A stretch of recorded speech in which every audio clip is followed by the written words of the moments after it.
మరో breaking news చూస్తున్నాం. ఇప్పటికే తిరుమల శ్రీవారి లడ్డు వివాదం దేశవ్యాప్తంగా ప్రకంపనలు రేపుతోంది.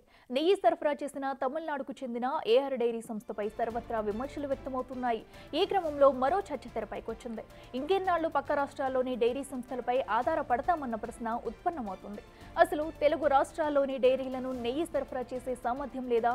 ఇంకెన్నాళ్లు నందిని డైరీ మీదే ఆధారపడతామని భక్తులు అభిప్రాయపడుతున్నారు.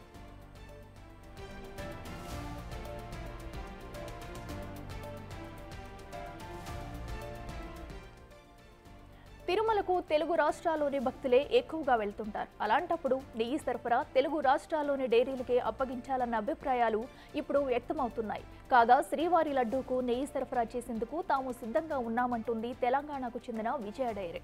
తెలుగు రాష్ట్రాలకు చెందిన సంస్థ అయితేనే నెయ్యి నాణ్యతతో రాజీ పడే అవకాశం ఉండదని చెబుతున్నారు.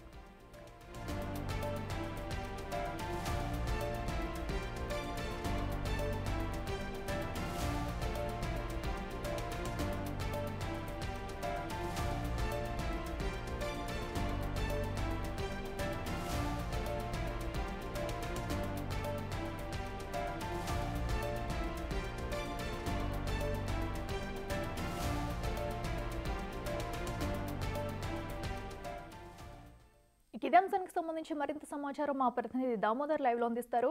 దామోదర్, చెప్పండి, మరి ఇప్పుడు శ్రీవారి లడ్డు వివాదం అయితే కల్తీ వివాదం అయితే రాష్ట్ర వ్యాప్తంగా కూడా ప్రకంపనలు సృష్టిస్తుంది. అయితే ఈ నేపథ్యంలో నెయ్యి సరఫరాని తెలుగు రాష్ట్రాల నుంచే చేయొచ్చన్న ఒక వార్త అయితే కూడా హల్చల్ చేస్తుంది. అయితే విజయ డైరీ కూడా నెయ్యిని సరఫరా చేస్తామంటూ కూడా ముందుకొస్తుంది. మరి ఇది వర్కౌట్ అవుతుందా లేదా? డీటెయిల్స్ ఏంటి? అఖిల, తెలుగు రాష్ట్రాల్లో ఏదైతే ఉమ్మడి చిత్తూరు జిల్లాతో పాటు కొంత హైదరాబాద్ ప్రాంతం, ఏదైతే తెలంగాణ ప్రాంతంలో కూడా ఆవులకు సంబంధించి నెయ్యి ఎక్కువగా దొరుకుతుంది. ముఖ్యంగా తెలుగు రాష్ట్రాలకు సంబంధించి గతంలో రాష్ట్రం విడిపోయిన తర్వాత విజయ డైరీ 2 భాగాలైంది. విజయ డైరీలో మొదటి 2 భాగాల్లో ఆంధ్రప్రదేశ్కు సంబంధించిన విజయ డైరీని పూర్తిగా నాశనం చేశారు, పూర్తిగా పనిచేయడం లేదు. ముఖ్యంగా విజయ డైరీకి సంబంధించిన ఆస్తులు మొత్తం అమూల్ కంపెనీకి గత ప్రభుత్వం కట్టబెట్టింది. మరోవైపు ఏదైతే గత 10 సంవత్సరాల కాలంలో తెలంగాణలో ఉన్న విజయ డైరీని అప్పటి టీఆర్ఎస్ ప్రభుత్వం పూర్తిగా నాశనం చేసిందని చెప్పవచ్చు. రైతులకు పాలు పోస్తున్న రైతులకు ఇప్పటి వరకు బిల్లులు చెల్లింపులో అనేక జాప్యాలు జరుగుతున్నాయి. దీంతోపాటు నూతన పరికరాలు ఎక్కడికెక్కడ ఏర్పాటు చేయడంలో కూడా అప్పట్లో ఉన్న మేనేజ్మెంట్ వైఫల్యం చెందింది. తాజాగా ఏదైతే రేవంత్ రెడ్డి సీఎం అయిన తర్వాత విజయ డైరీ పునరుద్ధరణ కార్యక్రమాలు కొనసాగుతున్నాయి. ప్రస్తుతం అది స్వావలంబన దిశగా ముందుకు సాగుతుంది.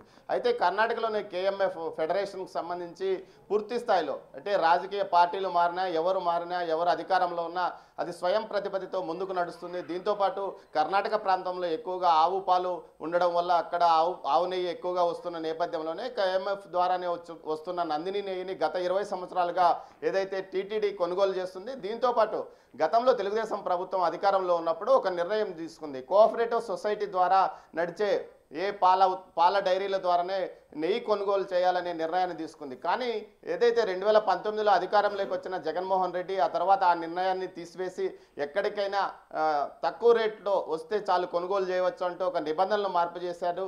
బిడ్లో ఎవరైనా పాల్గొనవచ్చు అని కూడా జీవోలు జారీ చేసిన నేపథ్యంలో చిన్న కంపెనీలు కూడా తమ శక్తికి మించి కూడా టెండర్లో పాల్గొన్నాయి. తక్కువ రేటు వేసి టెండర్లు దక్కించుకున్నాయి. రివర్స్ టెండరింగ్ పద్ధతి ద్వారా టెండర్లు దక్కించుకోవడంతో 320 రూపాయల కిలోకు సరఫరా చేస్తానంటూ ఏకంగా తమిళనాడులోని దిండిగల్కి చెందిన ఏఆర్ డైరీ ఈ కాంట్రాక్ట్ కుదుర్చుకున్న నేపథ్యం. ఈ విధంగా 5 డైరీలు ప్రస్తుతం టీటీడీకి నెయ్యిని సరఫరా చేస్తున్న నేపథ్యంలో ఈ క్వాలిటీ విషయంలో అనేక అనుమానాలు తలెత్తాయి. దీంతోపాటు తనిఖీలు ఏదైతే ల్యాబ్ టెస్ట్ ద్వారా జంతువుల కొవ్వు కలిసిందని కూడా తెలిసిన నేపథ్యం.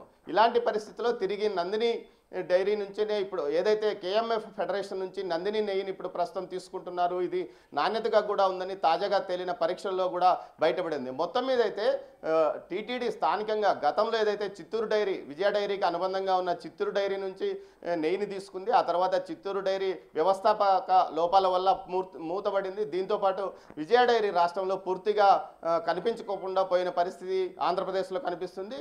తెలంగాణలో గత 10 సంవత్సరాల కాలంలో విజయ డైరీని పూర్తిగా పట్టించిన నేపథ్యంలో అటు కోఆపరేటివ్ సహకార సంస్థల ద్వారా నెయ్యి కొనే అవకాశం తప్పింది. అయితే స్థానికంగా ఏదైతే ఉమ్మడి చిత్తూరు జిల్లాలో కానీ తెలుగు రాష్ట్రాల్లో రాష్ట్రాల్లో కానీ పెద్ద ఎత్తున ప్రైవేట్ డైరీలు ఉన్నప్పటికీ వారు అంతర్జాతీయ మార్కెట్ మీద అదేవిధంగా ఏదైతే దేశీయ మార్కెట్ మీద దృష్టి సారించారు. వారు నెయ్యి ఉత్పత్తుల మీద కాకుండా పాల నుంచి మిగతా వచ్చే ఉత్పత్తుల మీద ఎక్కువ దృష్టి కేంద్రీకరించడము వల్లనే నెయ్యి సరఫరా చేసే అవకాశం వారికి దక్కలేదని చెప్పవచ్చు.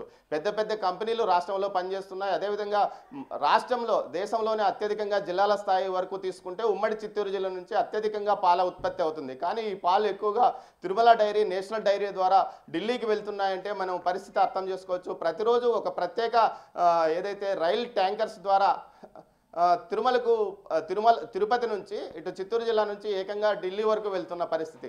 ఇలాంటి పరిస్థితిలో పాల ఉత్పత్తి ఉన్నప్పటికీ ఇక్కడ నెయ్యి ఉత్పత్తికి అవకాశం తక్కువగా ఉండడం వల్లనే ఈ పరిస్థితి తలెత్తిందని చెప్పవచ్చు. అఖిల మొత్తం మీద అయితే ప్రస్తుతం ఏదైతే తెలంగాణకు సంబంధించి విజయ డైరీ తాము నెయ్యి సరఫరా చేస్తామని ముందుకు రావడం ఒక మంచి పరిణామం అని చెప్పవచ్చు. అయితే ఆంధ్రప్రదేశ్కు సంబంధించి ఎలాంటి నిర్ణయం తీసుకుంటారు? అమూల్ డైరీకి ఇచ్చిన ఆస్తులు వెనక్కి తీసుకుని ఏమైనా విజయ డైరీని ముందులాగే కోఆపరేటివ్ పద్ధతిలో నడిపిస్తారా లేదా అన్నది వేచి చూడాలి. మొత్తం మీద అయితే ప్రస్తుతానికి ఏదైతే కర్ణాటక మిల్క్ ఫెడరేషన్కి సంబంధించిన నందిని నెయ్యి క్వాలిటీగా ఉందని దాని నుంచి సరఫరా చేసుకుంటున్న పరిస్థితి కనిపిస్తుంది.